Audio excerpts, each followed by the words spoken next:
Welcome to our filming version of our Friday features. We have with us today Laura Ricketts. Thank you for coming. Laura is a doula by trade, but more specifically a bereavement and loss doula. And I don't know if I've gotten that official title correct, and feel free to correct me. But we're really blessed to have her today. As you know, through what we've been posting on Facebook and social media, that this has been the month of memorial, of dealing with infant loss in a variety of ways, and really looking into how does that happen, the frequency of it, the history of our kind of cognitive or us paying attention to it more as a society, and what does the future have? What is research out there telling us? And not just on how it happens, but really what the process is for women, for men, the fathers of the babies as well. So welcome, and thank you, Laura, for coming. Thank you. I'm really glad to be here. And well, let's start out by really digging into maybe the history of this. Is we were talking before. I think of, was it something 50 years ago, 70 years ago? Did we become more cognizant as a society to say there are long-term or there are lingering effects to infant loss, and we need to approach that in a different way than maybe we did 50 years ago or 75 years ago? Can you give me a little bit of history and background there? I think the history of how we perceive and how we handle pregnancy loss in America has morphed, just as the practice of obstetrics has morphed, just as our understanding of what it means to be pro-life has morphed. We've seen an understanding and a compassion for people who experience pregnancy loss grow. I'd say grow exponentially within the last 10 to 15 years. Part of that is because now that we have this social media that allows us to put our stories forward, women are finding out that they aren't alone. Before, we were so interconnected. The idea of losing a baby, early miscarriage all the way through stillbirth, it was something that wasn't talked about. Our grandparents' generation was very private about those losses that they experienced. I remember speaking to even my own grandmother. I never knew that she had had miscarriages until I had experienced my first, because you didn't talk about it. But as women started putting it out there, hey, this is my experience, we've seen pregnancy announcements become a really big thing, right? Everybody loves to do the pregnancy announcement and the gender reveal. Well, technology is amazing. We're confirming pregnancy earlier and earlier. But that also means that if that pregnancy doesn't continue and if that baby passes away, now these mothers who have put it out there already that they are pregnant have to tell people they're not. And so because of, I think our interconnectedness as a society, our social media, our propensity to want to live our lives in public has sort of pushed this forward as something that women now realize needs to be talked about, and there needs to be a response to loss. Interesting that you'd say all that. I do think that getting it out is in having a conversation, and to, rather than bottling up like our generations before us did, there's something very, very healthy and I think for many, I think revealing the pregnancy early on, and then having to force them to kind of say, well, we lost our child, and to kind of have to deal with that and really share that. They might not naturally want to do that, but it's almost that forced into the next step of dealing with it, I guess. No, that's true. When I give presentations or talks, I speak on grief, and I speak on how it's important for women to be able to talk about their own experience and to internalize it. And basically, the biggest thing I do is give them permission. I give them permission to talk about their babies, permission to miss their babies, permission to not be okay with losing their babies. And something I didn't expect when I first started giving these presentations was that there would be women who were in their 60s, 70s, 80s at these talks who would come up to me afterwards and say, I lost a baby when I was 22 and I never told anybody. Can I tell you? 40, 50 years of Right. grieving, really. And that's what it is. It's a suppressed grief, which I think speaks to our need as humans to process and to be able to grieve. And that surprised me. I wasn't expecting that, but it happens every time. Oh, it's amazing. Yeah, I think that's a great point, that we have to process. We have to do these things, and if we don't, we see it all. I think the higher profile version of that we see a lot is the military post-traumatic stress disorder, right? And that's certainly a real thing, but that's the high profile. That's what we hear in the news. Is there anything like that going on for women when they've received a loss of a child? Absolutely. In addition to being trained in bereavement and grief, I have background with psychological first aid and trauma. Basically, it's identifying trauma and triaging what that trauma looks like. And for women who experience a loss, particularly if they weren't expecting it, if they were farther along in their pregnancy and they've really had time to bond with their babies, there is an element of PTSD that they have to deal with afterwards. Unfortunately, sometimes that's compounded by the type of medical care they receive as they're going through the process of finding out that their child is no longer living or won't live much longer, and then delivering that baby, and then trying to figure out what you do after you deliver a baby who isn't alive anymore. All of that is extremely traumatizing. Yeah. And the shock of it compounds that trauma. Right. It is amazing. I think, I don't know, we were talking earlier about the difference between men and women and how they really kind of process this differently, of course. And I think of myself and the losses that my wife and I have had. For me, it's totally different. It's totally different from her. There's a less of an emotional connection that I have, and maybe that's just me as a person. But I think maybe it's also me as a man. Women clearly have much more of a physical connection and an emotional connection. And talk a little bit about that. How have you seen the differences, and how is it being approached for the man and for the father and for the mother? Grief is a funny thing. It's so individual, but even while it's individual, there are patterns that have to play out if you want to grieve in a healthy way, if you want to heal, right? The purpose of grieving isn't to always just grieve. It's to eventually move into healing. Right. But for men and women, fathers and mothers, that plays out so differently. For women, it's very immediate. It's happening to their body. They've already have this connection with their baby. Even in an early miscarriage, there has been so much happening in a woman's brain, in her body, that has been preparing her for this pregnancy, bonding her on a subconscious level with her baby.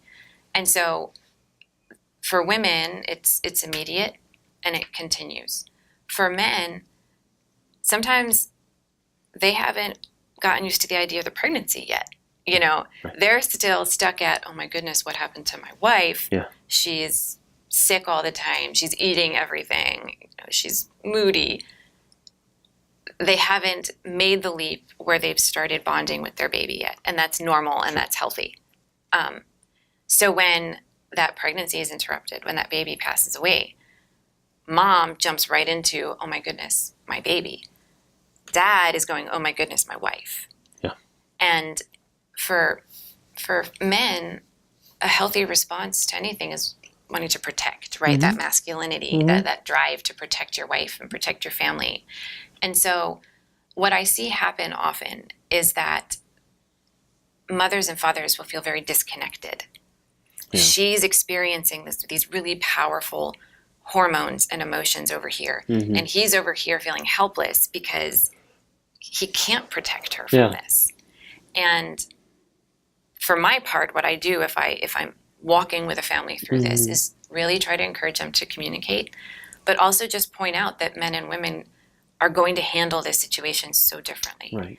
And that grief, actual grief for fathers, usually doesn't kick in for 6 months to a year later. It's because they're so present in the moment, right? Wanting to be there for their wives, Sure. wanting to keep things even at home, wanting to try to protect her, that the grief is delayed. And that's not unhealthy, it's just reality. I mean, in my own marriage, we've sent 7 children to heaven, and all different ages. And I've seen that play out over and over, where my husband won't start processing it until about a year later. And that's okay, but it's important for mothers and fathers to know that. Yeah. So Set expectations and just Right. know that these things are coming, right? Shifting gears a little bit on cause, how does this happen? Are we finding that in today's day, do we know much? Is there a lot of research on it? On infant loss? Is it happening more frequently now than it was 50 years ago, or vice versa? it's very hard to pinpoint actual data beyond statistics that are reported to the state. Statistically, loss in America right now looks like approximately 1 in 4 pregnancies will result in the baby passing away at some point. From early on to stillbirth, that kind of encompasses a lot. Yeah.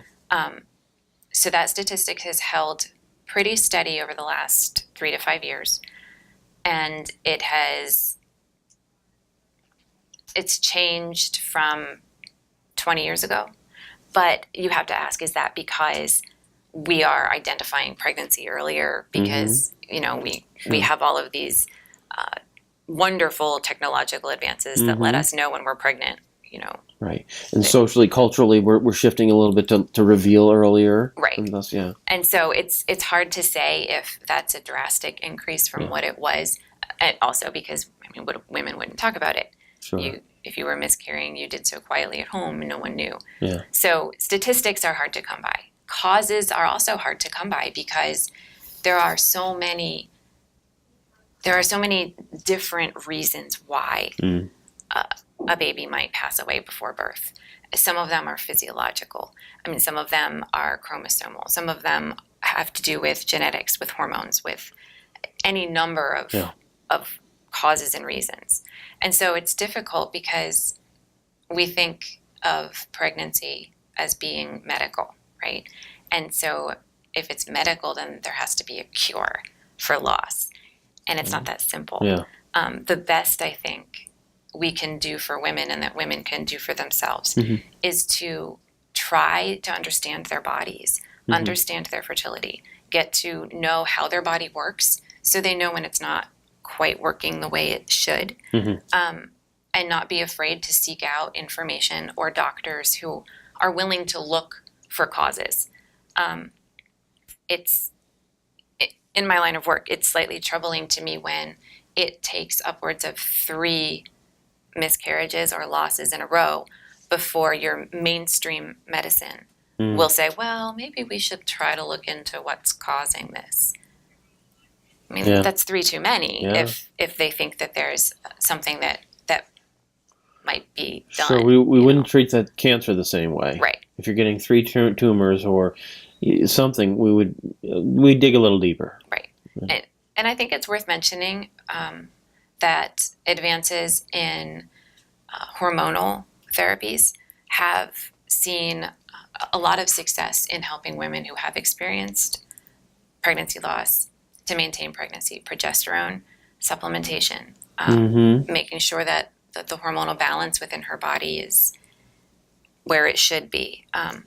It's not a fix for everyone. It's not going to cure pregnancy loss, but it is worth noting that has seen a lot of success. Right, yeah. Prenatal care is definitely, a key thing, I think, as far as certainly a healthy baby, and you have to think it would then correlate into a healthier pregnancy, right? And the outcome that we all want. How have you seen in your work? Have you seen? So, what inspired you? Maybe take a step back. What inspired you to get into this line of being not just a doula, but then also a bereavement doula?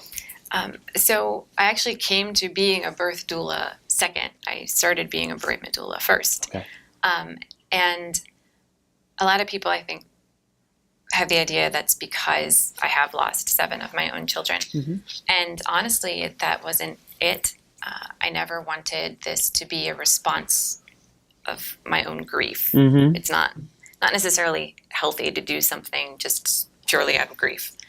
But it was when I was attending the delivery of a little boy. He was about 14 weeks gestationally, and he had passed away. And he's the son of one of my dearest friends. And being present with her, she had to be induced, which isn't uncommon for a baby that age. Mm-hmm. But being present with her and just supporting her through that whole process, through her induction, through his delivery, holding him and bathing him, and just presenting him to her, and just being with their family while they said hello to him and said goodbye to him. It was a calling, and that's the best way I can describe it. Mother Teresa talked about her moment where she heard Jesus say, "I thirst." That would be my "I thirst" moment, that women deserve to have someone with them affirming their motherhood, even when they're grieving over that child they wish they could hold. Yeah. And that's where I started. I started doing my training and taking my classes, and that brought me to where I am now. It's wonderful. Tell me, are there more? Is there more of a demand? Do you think? Do we need more bereavement doulas because people are asking for and they need that sort of support and help?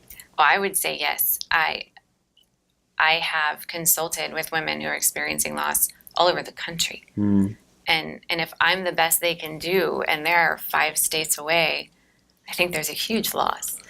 Even here, my radius driving, I'll drive 3 hours sometimes. This is me. Yeah. And if 1 in 4 pregnancies is going to result in a baby passing away, then it's not competition. No, Being a bereavement doula isn't something you do because you're out there to, 1, make money, because that doesn't happen. Yeah. It's ridiculous, I think, to charge money, when a couple's experiencing loss. But we're also not in competition with each other. Families deserve to be comfortable with the person they're receiving support from, and absolutely. The more the better. Yeah. Kind of going back to what we said earlier, this more awareness of it all. I just think of last night. We shared a story before this, and I'll share it now. Is that it was just amazing to be at the Susan B. Anthony List gala dinner last night, and Kellyanne Conway, the special advisor to the president, was dedicating an award she received to a friend of hers child that had just given birth a week before. And it was a fetal demise. It was that she had gotten the diagnosis back in February that this baby had genetic complications, was not going to survive much beyond the birth. And yet here, on a national front, with 800 people in that, she's telling this story. Mm-hmm. And that might not have happened 20 years ago, or in 15 years. This is where it's come. We're addressing these issues, and we're really trying to help women really kind of handle these scenarios so they can get them back on their feet again to provide them the healthy recovery that they need, both physically and emotionally, and not just women, as we said, men as well. Where do you see what's missing in the movement of loss and bereavement? Where are the holes? Where do we need to help out more? And maybe where's the future looking at? I think the biggest hurdle we have to overcome is that we still exist in a society that is not a culture of life, and we have this cultural understanding that birth happens when you want it to, and that death only happens to old people, and that we can somehow control it all. And those are just three very big lies. Yeah. Birth doesn't always happen when you want it to, whether it's a happy birth or a sad birth. The idea of control, industries are built off of control, right? Yeah. And yet we're not in control. A woman's body is a beautiful, powerful thing, and it's a lie that we tell ourselves to think that we can control these bodies of ours. Right. Because if we could, I would be out of a job, right? And death, we don't like to talk about death, especially in America. We're scared of it. We avoid it at all costs. We put it off as much as we can, sometimes in unhealthy ways, and pregnancy loss kind of confronts all three of those lies, and that's very uncomfortable for people. Yeah. And so that's one cultural hurdle we have to overcome. And we do that by talking, and we do that by doing what we're doing right now. Right. And the other difficulty we face is that, along with being in this culture that lies to us about these truths, we have a culture that still embraces the idea that the unborn are not fully human, that they don't have the same dignity. And right. So you shouldn't get so upset about something that isn't fully human. Right. Right. How, why are you so sad? You could just try again. You could have another one. Sure. When that child, it doesn't matter how old they were, right. was a person with all the dignity that you and I have. Yeah. And we have to be able to acknowledge that. And we can't refute what you were talking about earlier. The bond that happens between the woman as that baby is developing in her. That you can't refute that. And the emotions that come along with that. Good, if there's the wonderful outcome of birth and successful birth, and the difficulty when it's a demise. So it's all there. You can't deny that. And I think, as much as society wants to tell, again, just like you said, it's these misnomers, the falsehoods that are being promoted.